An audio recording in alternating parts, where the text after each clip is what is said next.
You know that long belt that snakes around the front of your engine? It's called the serpentine belt. The belt's driven by the engine as it turns. It powers your alternator, air conditioning compressor, and power steering pump. On some vehicles, it also runs the water pump, radiator fan, and power brakes. Sounds like a lot of important stuff, doesn't it? Sure does, Michelle. If your serpentine belt were to break, your battery would die in a few miles.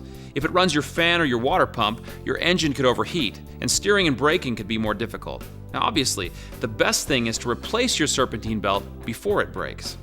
Your owner's manual recommends regular serpentine belt inspection. Just ask your service advisor. You may have been told to look for cracks in your belt to see if it needs to be replaced. Of course, cracks are still a concern, but modern belt material doesn't crack as often as old belts did. In fact, worn belts often have no visible signs of wear at all. What we look for these days is wear in the grooves where the belt rides over the pulleys. Your technician has a special little tool that measures the depth of the grooves in the belt to see if it needs replacing. A worn belt can slip or be misaligned, putting undue stress on the accessories it runs.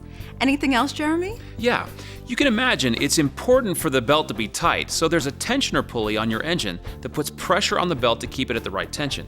If the belt is too loose, it'll slip, causing performance problems with the accessories.